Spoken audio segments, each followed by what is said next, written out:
Yengeçler, yükselen burcu yengeç olan dostlar, yeni ay sizin 9. evinizde doğdu. Su elementinde olduğu için size daha destekleyici bir yapısı var. Biraz daha uzak hedeflerinize götürecektir sizi. Seyahatler, uzun yolculuklar, din, kültür, ahlaki değerler, felsefi konular. Onun yanı sıra tabii ki yüksek öğrenim ve üniversiteler, akademik konular olabilir yaşamınızda. Ve biraz daha da uzaklara böyle seyahat etmek olabilir, yer değişikliği olma olasılığı var. Bu dönemde tabii ki biraz hukuki süreçlerle de alakalı olma olasılığı var. 7 Mart'a kadar bu arada etkileri sürecek. 7 Mart'tan sonra da yine böyle seyahatler gibi konular, eğitim, öğrenim, yakın ve uzak çevrenizin içinde bulunduğunuz bazı iletişim bağlarını, belki biraz ticari konular olabilir. Mesela işle, mesleki konularla eğer gündeminiz varsa sevgili yengeçler. Şimdi bu arada hemen yeni ayın ardından Venüs Koç burcuna geçti. 17 Mart'a kadar da sizin için kariyer hedeflerinizin bulunduğu alanda seyahatini sürdürecek. Hemen bu hafta 20 Şubat haftasında özellikle çarşamba gününden itibaren biraz orası hareketlilik gösterebilir. Bazı fikirler, düşünceler harekete geçmek üzere hızlanabilir. Hayatınızın tüm ilgilendiren konular olma olasılığı var bu arada bunlar. Kazançlarınız, tabii Jüpiter de oradan geçtiği için burada bazı fırsatlar getirebilir sevgili yengeçler sizlere hafta ortasından itibaren. Gelirlerinizi arttırabilme konusunda mesela bazı kariyer noktasında geçişler, bir yenilik yapma orada olasılığı doğacaktır. Böyle etkileri var. Evet, onun yanı sıra tabii ki burada yeni ayın etkileri Mart'ın ilk günlerine kadar süreceği için biraz daha içsel yolculuklara da çıkarabilir sizi. Maneviyatınızı çok daha güçlü, sezgilerinizi çok daha güçlü çalıştıracaktır. Hani dilekler, niyetler, içten içe böyle istediğiniz bazı şeyler gerçeğe de dönüşebilir. Hani burada mucize dediğimiz olguları da kapsayan bir durum bu. Mesela aileniz için dilekleriniz olabilir, sevdikleriniz için. Belki çocuklarınız ya da yakınlarınız veya onlara uzatmak istediğiniz bir el vardır veya belki de size böyle bir el uzanacak. Bu anlamda bence güzel etkiler alıyorsunuz. Sevgili yengeçler, bu hafta sonuna doğru 24 özellikle Şubat'tan itibaren ise gökyüzünde biraz hani Uranüs ve Merkür arasında oluşacak gergin açılar var.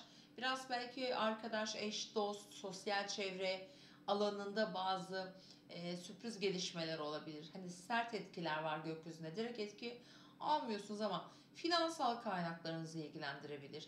Burada ani kararlar almayın lütfen. Para ile ilgili konularda bazı alışverişler söz konusu olabilir. Özellikle haftanın ikinci yarısına, aslında sonuna doğru diyelim. Mesela bazı kişiler bir takım taleplerde bulunabilirler sizden veya sizin bazı talepleriniz olabilir. Maddi olgular üzerine olabilir bunlar. Buralarda bazı kaoslar getirebilir. Böyle sizi şaşırtacak sonuçlar alabilirsiniz bu bağlamda. Ama tabii derecesel olarak etki almıyorsanız belki de hiç etki almayacaksınız diyebilirim. Evet, genel olarak daha çok bir iletişim, seyahat gibi konu ve gündemler sizin hayatınızda yer tutmaya devam edecek bu yeni ay ile birlikte. Evet, geliyoruz aslanlara. Yükselen burcu aslan ve aslan burçları. Genel olarak sizin için tabii 9. ev konuları daha çok gündemimiz, pardon 8. ev konuları gündeminizde olacak. Bu da biraz daha yaşamımızda krizli dediğimiz aslında maddi olgular daha çok aslında hani ödenmesi gereken paralar, borçlar, bankalar, krediler, finansla ilgili konular ve gelişmeleri hayatınıza taşıyabilir. Tabii ki özellikle tabii etki aldıysanız eğer geçtiğimiz Aslan Burcu'ndaki Dolunay'dan belki finansal kaynaklarınızla ilgili bir takım ihtiyaçlarınızı gidermek için bazı aslında yardım elleri bulabilirsiniz. Hani böyle bir süreç olarak da kabul edebilirsiniz bunu. Doğum haritanızı bilmiyoruz çünkü. Fakat bir takım yatırımlar olabilir, yeni bir mekan, yeni bir oluşum için bazı kaynaklara da ihtiyacınız olabilir. İşte bu noktada bu yeni ayın etkileri Mart'ın 7'sine kadar sürecek, devrede olacak. Burada parasal anlamda bazı şeyleri paylaşmak adına bir şeyler çalışabilir. Hani eş, ortaklı işler veya bunlardan gelebilecek bazı konular mesela gündeminizde olacaktır. Onun yanı sıra Venüs artık Koç burcuna geçti. Tabii Venüs'ün Koç burcuna geçmesi sevgili aslanları destekliyor. Çünkü Jüpiter de Koç burcunda ve 17 Mart'a kadar aslında ne kadar sıkıntınız olsa da dediğim gibi 9. ev aslında sürprizler, beklemediğimiz yardımlar gelebilecek, uzaktan aslında bize uzanabilecek elleri de işaret eder. Seyahatler, uzun yolculuklar, eğitimle ilgili hukuki süreçlerle ilgili de bence olumlu desteğini alacaksınız. Venüs ve Jüpiter birlikte ilerleyecekler haftanın ortasından itibaren. Dolayısıyla bazı fırsatlarla da karşılaşabileceğinizi söyleyebilirim ki özellikle Aslan Burcu'nun ilk 10 derecesinde işte yükseleni herhangi bir yerleşimi olan bir aslansanız bu ilk 10 günlük süreç daha güçlü sizi etkileyecektir.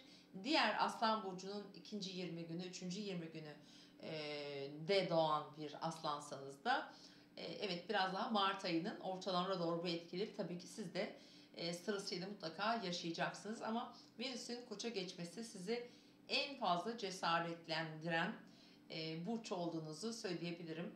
Hem ilişkiler yönünde hem de bir takım kazançlar varsa, paylaşılması gereken bir para varsa veya bir hak ediş varsa oradan da bazı gelirler söz konusu olabilir. Farklı ülkelerle de bağlarınızı güçlendirecektir bu arada. Seyahatler bakımından da olabilir ama bir takım yerleşim yeriyle ilgili de bir takım farklı gelişmeler getirebilir açıkçası. Enteresan fakat güzel etkiler alıyorsunuz bu anlamda. Evet, Başaklar ve yükselen burcu Başak olan dostlar.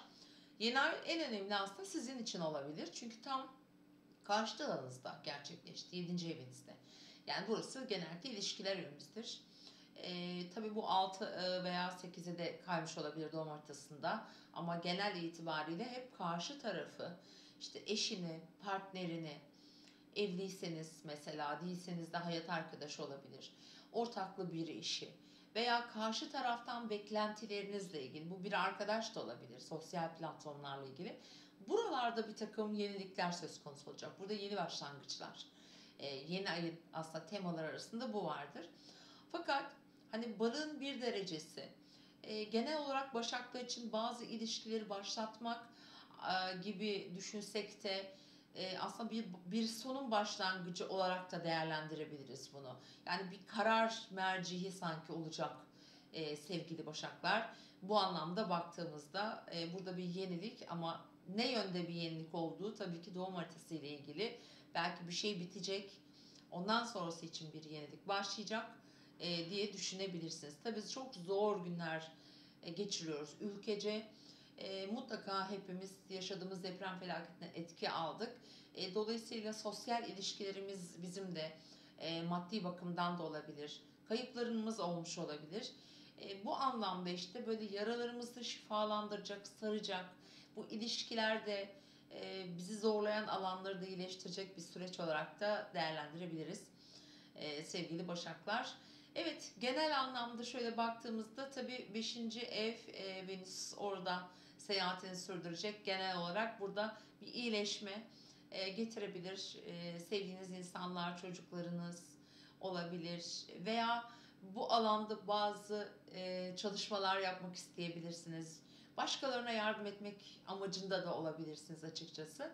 Ve çok mantıklı kararlar almak üzere çalışacak. Çünkü yönetici gezegeniniz sizin de Merkür. Ve Merkür bu hafta özellikle çarşamba günden sonra Uranüs'te yapacağı karede sizin aslında hayatınızda belki de alacağınız kararlar, atacağınız adımlarda çok daha farklı, çok daha vizyoner bakabilir ve yaklaşabilirsiniz. Hatta eskiden, çok eskiden yaşadığınız bazı ilişkileri bile tekrar böyle değerlendirebilirsiniz. Yani bugünü değerlendirirken biraz geçmişten de feyz almak gibi düşünün. Böyle sürpriz haberler de gelebilir. Gerçekten çok orijinal fikir ve düşünceler yaratabilirsiniz yaşamlarınızda sevgili Başaklar. Umarım her şey istediğiniz gibi gelişsin diyorum.